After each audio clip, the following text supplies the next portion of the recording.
पुणेकरांनो आणि PCMCकरांनो, MJ रिअल्टीज यांनी नवीन कार्यक्रम आणला आहे न्यूज रिअल इस्टेटच्या नावाचा। तर आत्ताच एक सर्वे कंडक्ट करण्यात आला पुण्यामध्ये, पुण्यातील प्रॉपर्टीजबद्दल, पुण्याच्या रिअल इस्टेटबद्दल। तर त्याच्यात एक गोष्ट लक्षात आली की पुण्याची जी रिअल इस्टेटची जी इंडस्ट्री आहे ती इतकी ग्रोथ करते आणि पुण्याच्या चहूबाजूंना जी आहे ती ग्रोथ करते।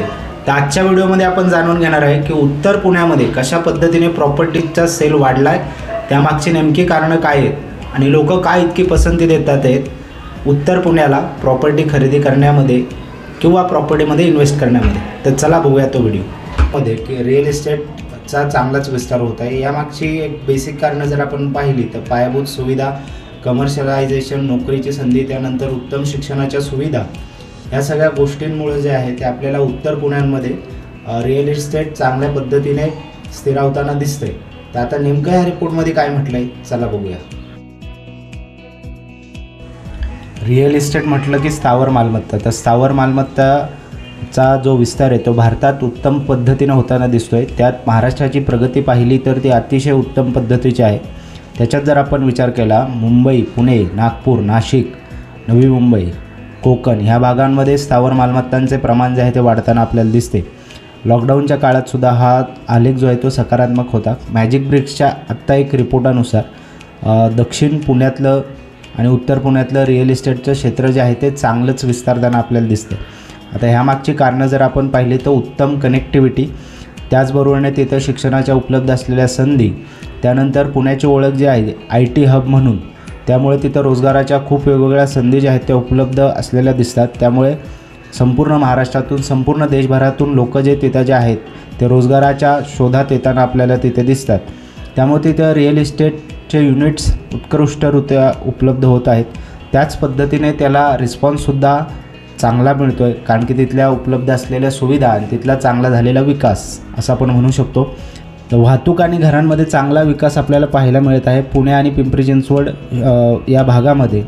तर आता तिथल्या विविध पार्क्स, सेंटर्स तिथं प्रस्थापित होत आहेत। मोशी येथे आंतरराष्ट्रीय सफारी पार्क, पुणे आंतरराष्ट्रीय एक्झिबिशन अँड कन्व्हेन्शन सेंटर, त्याचबरोबर Pimpri Chinchwad regional science centre, Pavana lake, Appughar, Shri Mahalakshmi temple, Bhaktishakti garden, अशा गोष्टी नागरिकांना ज्या आहेत त्या आकर्षित करत आहेत। त्याचबरोबर आता येथील वर्षभरात भाड्यांमध्ये किती टक्क्यांनी जर वाढ झाली तर ते पाहिलं तर आपल्याला असं लक्षात येतं मोशीमध्ये 0.8% जे आहे ते वाढ झालेली आहे, चिखलीमध्ये 11.6% जे आहे ते वाढ झालेली आहे।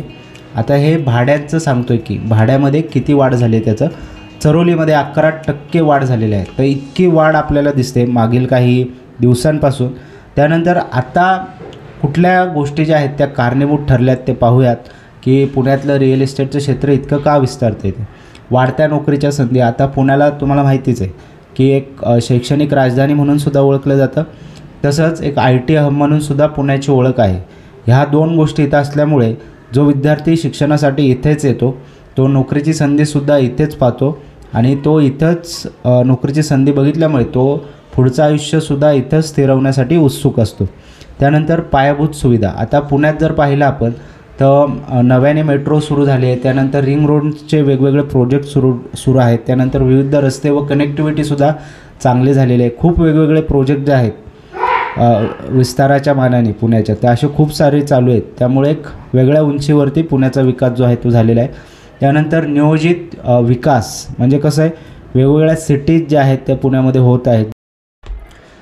आता पुण्याचा विकास इतका का झाला त्याच्यातलं सगळ्यात महत्त्वाची गोष्ट जी आहे ती आहे नियोजित विकास।